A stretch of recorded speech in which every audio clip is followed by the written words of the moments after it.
White Zeta. Hey, what's up again, everybody? Robert184 from the new gundam.tk, and let me take you back in time to two different decades.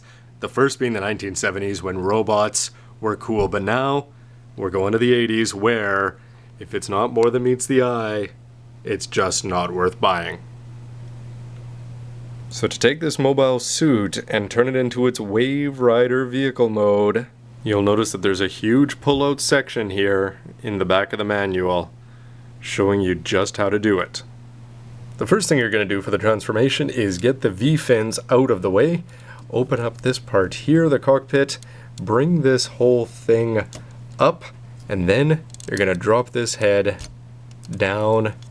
If you move this gray part out of the way before you do that, you'll notice that the head is sitting down there properly, and it sort of reminds me of Macross.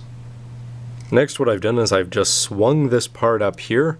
You worry about those stickers coming off, but they seem to go quite smoothly. Then you're going to slide these two ab parts up and keep this part out. Pull open the front and rear skirts. And then you're going to be moving these legs on a very small and weak looking ball joint and pull down the side skirts. Next thing you're going to do seems a little bit strange, but you're going to bend these gray parts back, and then you bring the rear skirt forward and get those pegs to go into the holes to keep it in place. Then you're going to rotate the legs back along with the skirt, with the side armor there, and then you're going to take this front part and lock it back into place.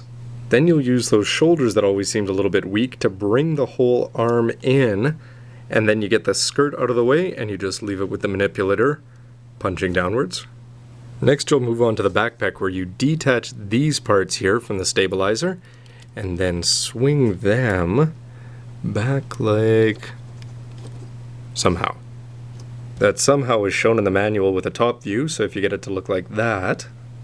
Anyway, then as you bring this forward and rotate it like this, then rotate the wings up, and again, if you use those look from above pictures that they give you in the manual, you can see that things are starting to take shape. And that's when you flip the page and realize that you're only halfway through the instructions. Now you're going to get into actually swinging out these parts. So you swing this out and extend it all the way by pushing out that little part at the top. Use a toothpick or a beam saber or a modeler's knife or something to swing out this little part here.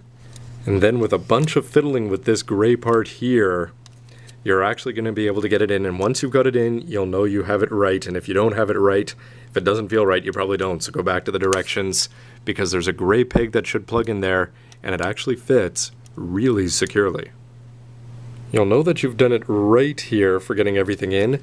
When you get those arms to fit, they have a channel there that they're both fit in fairly well.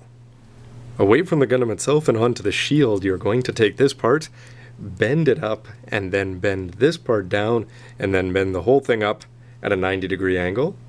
And now I'm beginning to see how the whole thing is going to cover up. You take the shield, you stretch it out, and then there's 5 points of attachment here. You attach it at the top first, and then you're going to plug in these parts, and then down below you're going to plug in that part and these parts. Anyway, let's see how it actually goes. Now I don't know if I quite got all 5 points attached. I think I might not have that middle one clamped in there. But otherwise, the other 4 points clip in, and it's starting to look very solid.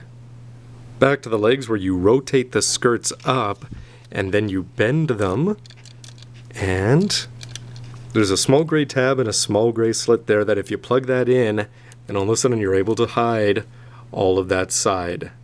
Once you've got both sides clamped in, you'll really notice that just everything seems to fit, and the legs and the hips and everything just seem to stay in position the way they seemingly should. Next is a happily easy step, and another. Onto the legs where you just slide this part down and bend the feet together, and then you're going to bend the whole leg up about 135 degrees there, and then push it forward. Too hard to do and film at the same time, but I wish you could see just how many moving parts there are in this knee, and yet how well everything goes together. Very master grade 2.0 worthy. And the last step is to push the feet in, which exposes that thruster there, and then just close up that ankle And if you do that, it should look something like this.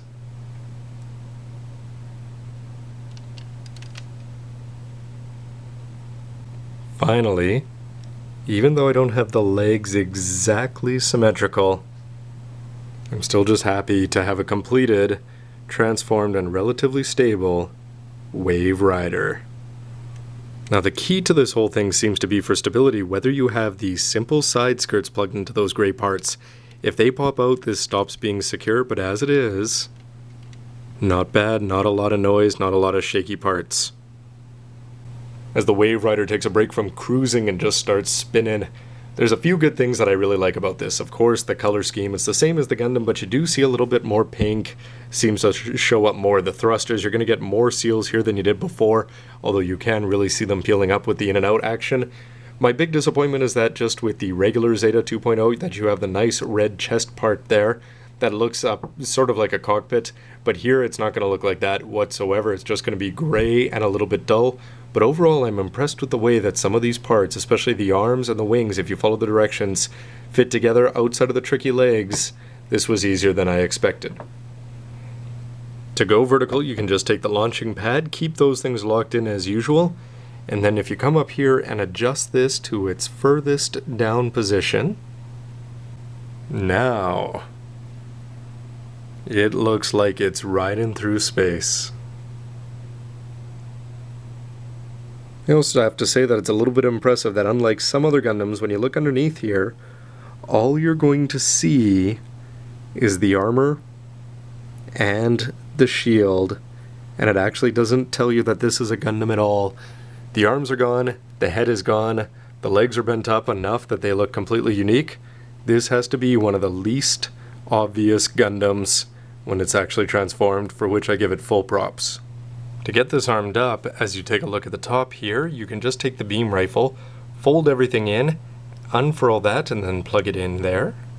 In terms of cool looking weapon add-ons though, just sort of looks like it put on a funny hat of some sort. Finally, to soup this up as much as possible, pop off this little panel from down below, fold up everything here, and just pop out this gray part, which you'll then plug in. And with this on, I think the whole thing looks spectacular. The white really works, the gray sort of gets hidden, except this had to be the most frustrating part. It actually fell off the base twice, and the main reason for that is just the way this attaches in. You can see that there's a little hook there that's supposed to hook on behind the shield. Doesn't want to work. You can plug it in there and it will stay on, but here's the problem. It's simply too long, so that it's going to come down here, bump into this, and then the whole thing is either going to push off the stand or some sort of disaster is going to befall it, and all of a sudden the transformation that seemed to go pretty well up till this point is going to get frustrating. Here we have a size comparison of transformed Gundams, which is something that I don't usually do. That monster over there is the XS Gundam Master Grade. Check out its review on gundam.tk under Master Grade.